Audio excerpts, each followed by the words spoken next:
Shalom, shalom, shalom. Le habla Rabino Moshe Otero de los Caminos de Israel. Y aquí en esta mañana, continuando con el estudio del Talmud esencial. Y en este video vamos a ver el Talmud y la Halajá. El Talmud, en distinción de la Mishnah, es una obra grande de Halajá en sí. Y aunque sin duda es lo más importante, todas las fuentes halágicas autoritativas que fue compuesto, en el último análisis de todas las halajá descansa en sí en el Talmud. Y en cada caso donde existe duda, hay obras que es consultado.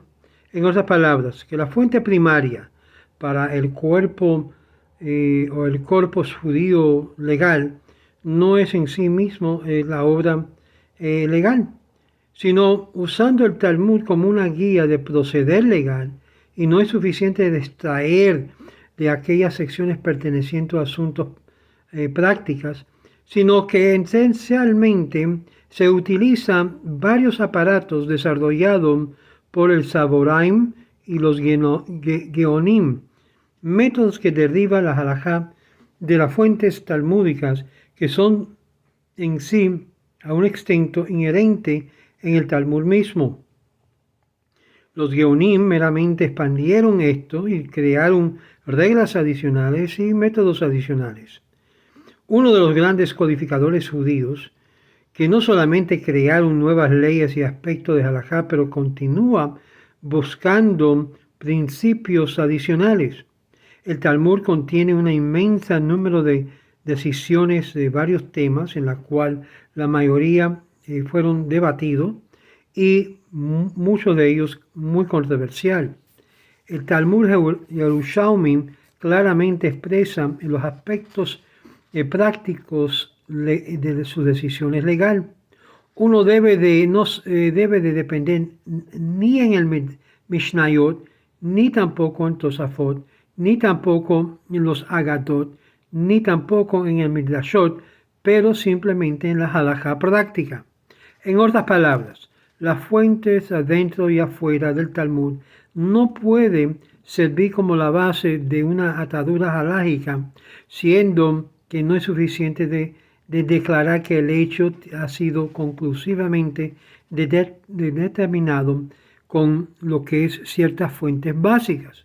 Más bien se necesita principalmente el conocimiento del lugar de las decisiones dentro de la cual el proceso legislativo fue tomado. Una declaración puede aparecer en un cierto Mishnah y otro poder revelar un conflicto al mismo o contrario Mishnah.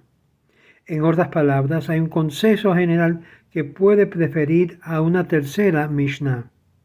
Por lo tanto, el regimiento que es presentado en práctica, donde los eruditos deciden cometer por obra y explicar que lo están haciendo sobre estas bases halágicas, tienen lo que es validez de aplicación y validez de atadura.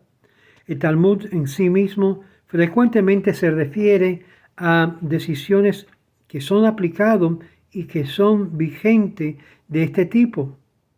No solamente es posible de hallar inequívocamente declaraciones, pero con este fin en mente uno puede primeramente ir a los Amoraim y comenzar a involucrarse a ciertas regulaciones y ciertas decisiones halágicas en cuanto al Mishnah. Ellos dijeron, por ejemplo, cómo evaluar varias formas de expresión en la Mishnah misma. Varios importantes sabios apoyaron el precepto que es Halacha Kistam Mishnah, que en sí varios recordado anónimamente decisiones mishnaicos que deberían ser aceptados como halajá.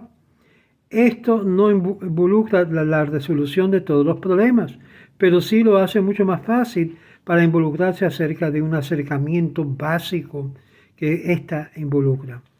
Muchos auxiliarios y reglas auxiliares pertenecen a relaciones especiales entre el Stam, que es anónimamente Mishnah, y la controversia que fueron añadidos, y los sabios que también consideran la forma de cómo resolver la disputa entre dos Tanaim. En ciertos casos fijados, las reglas fueron establecidas. Cuando el rabino Yossi y el rabino Yehuda difieren en un punto, hay una opinión que prevalece anteriormente. Cuando el rabino Meir y el rabino Yehuda difiere, hay un punto de vista más anterior que fue aceptado y sobre esta misma base es como prosiguieron. En ciertos casos, cuando se estableció estas diferencias, el mismo método fue tomado y adoptado para decidir las controversias entre los sabios talmúdicos mismos. En varios asuntos fundamentales hallamos que se arreglaron normas que fueron establecidas y aparentemente los Saboraim, por ejemplo, el Rab y el Samuel, difieren en la opinión anterior que prevalecieron ciertas leyes rituales a la pregunta de estos asuntos. En asuntos anterior de la ley civil. En la controversia, por ejemplo, de Abaye y Ardaba, la decisión posterior fue aceptada y con algunas excepciones o exceptaciones. La regulación, sin embargo, en numerosos lugares constituye la base de una decisión legal significativo. Varios elementos que rigieron fueron establecidos. Por ejemplo, ciertos números de generaciones y puntos de vista de los estudiantes no pudo sobrepasar lo de su maestro, pero ciertas generaciones en adelante rigieron a hacerlo de acuerdo a los eruditos anteriores, que asumen que no tenían buena razón para discutir las declaraciones de sus predecesores. La combinación de todas estas reglas crearon un rango bastante amplio de los códigos aplicables, de proporción considerable de las disputas en el Talmud, dando la habilidad a los eruditos de deducir las halajá de ella cuando el Talmud en sí mismo no lo hace. Además de todo esto, hay principios simples, donde otras reglas basadas en la consideración estilística y el hecho de los Talmud pega atención meticulosa de los detalles.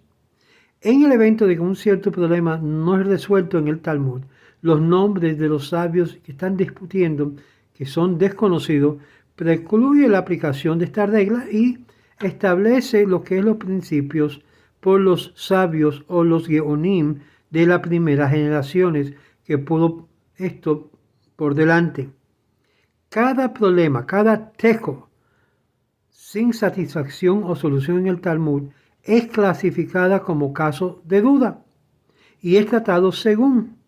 Sin duda se involucra el precepto de la Torá y las leyes toman un punto de vista muy severo. En caso rabínico, que son más liberal. En caso estricto en conexión con la ley de la prohibición, pero en caso civil, en caso de las pruebas onus, es de un clamante, uno que reclama. La base del Talmud y sus métodos editorial, la mayoría de los codificadores están de acuerdo que si el Talmud ofrece dos posibles soluciones a un cierto problema, entonces el segundo es aplicable y se ata como la halajá. Se ata en el sentido que es obligatorio. En guía, por lo tanto, de los descubrimientos e iluminación, aun cuando esto, de un punto de vista teórico, no hay lugar de diferenciar entre las diferentes soluciones. Y es por eso que se pone en pregunta cuándo se debe de hacer estos en cuanto a la solución. Pero hay también preguntas en las cuales las fuentes talmúdicas están en conflicto. Aquí se rige lo que es la prioridad halágica que debería de acordar con la declaración que fue hecho en la subguía, actualmente perteneciendo a un tema específico. Ahora, lo que hemos visto anteriormente y todos sus detalles a lo largo de el regimiento mecánico, hay un principio talmúdico que en sí mismo llega a ser la prueba importante de la validez de la decisión y la cual clarifica en sí sobre todas las conclusiones talmúdicas de un cierto problema y no siempre es explícito en el texto. Y es por eso que el estudio de varios sugiyot que puede revelar ciertos asunción talmúdicas que es aceptado como algo fundamental, mientras que otros son explícitamente rechazados y no se aplica. Simplemente el método mecánico no puede ser suficiente para discernir lo que es sutil distinción que hay que hacer en combinación de un alto nivel de deducción y deducción de conclusión válida. A veces la fuente parece estar indicando una cierta dirección y en sí nos lleva a un conflicto en su conclusión.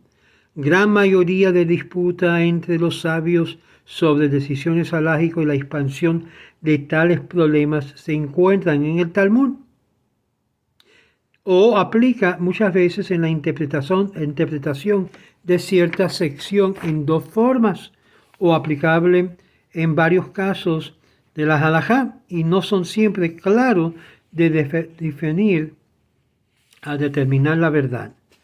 La literatura halájica a través de los siglos han concentrado con un atento de hallar la halajá que es obligatorio y muchas teorías y muchas controversias entre los originadores, codificadores de diferentes acercamientos a la pregunta, la cual es obligatorio halájicamente y cómo interpretarlo.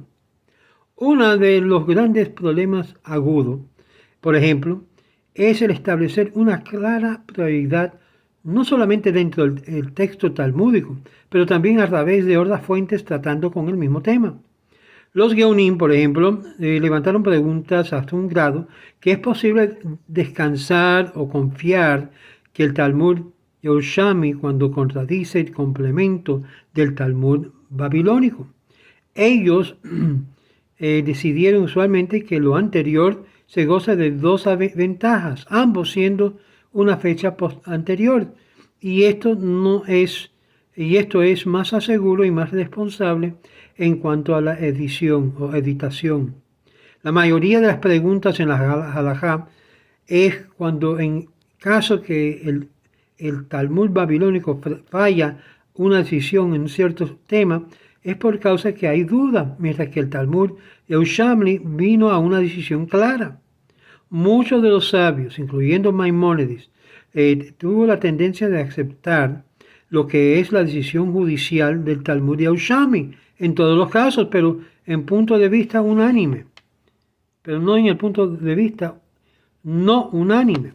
Y aquí fue lo que es el consenso de la opinión de la halajá en el estatus y en el grado de importancia de la Midrash sobre la halajá. Por favor, vea el video del Midrash. Y también la Agadá. A través de los siglos, los problemas han dado chispa para las disputas prácticas y halágicas. En general, el estudio y análisis del Talmud y el punto de vista que constituye un cuerpo comprensivo de obra legal de la cual uno puede encontrar las deducciones que pueden ser extraídas de la significancia básica halágica del estudio. Un repaso por encima de ciertos halajá y todos los atentos de resolver los problemas que no son discutidos explícitamente en la ley, pero con una compilación directa de los eruditos de sus fuentes anteriores del Talmud mismo. Además, la conclusión puede ser extraída por empleando las citas de reglas que ya hemos citado, comparando varias fuentes, continuando varios antiguos debates, y por todas estas razones el Talmud, sin ser un libro de halajá, llega a servir como una fuente primaria del mismo. Ya hemos visto el Talmud y en cuanto a la relación con la halajá y cómo juega el Talmud como una fuente primaria de todas las decisiones legales. Y aquí concluimos este video sobre este tema del Talmud esencial y lo que es las decisiones halágicas. En el próximo video vamos a ver la Agadá. La Agadá tiene una esfera y un lugar particular en el Talmud que llega a ser como un tipo de cuentos o historia, una narración. Y vamos a ver cómo juega el Agadá dentro de este compendio que llamamos el Talmud. No se pierde el próximo video, lo que es el Talmud esencial y la Agadá en el Talmud. Shalom, shalom, que el Eterno me lo bendiga a cada uno de ustedes. Y recuerden, no podemos hacer esto sin posibilidad de su ayuda y apoyo. Sea parte de los caminos de Israel. Tenemos un formulario aquí mismo en el canal de Facebook, donde usted puede bajar la solicitud, llenarlo, enviárnoslos y pagar la cuota, que es mínimo por año. Y además de todo esto, recibirá lo que se llama un carnet, identificándose como un miembro actual de los caminos de Israel. Que el Eterno me lo bendiga a usted y los suyos. Shalom.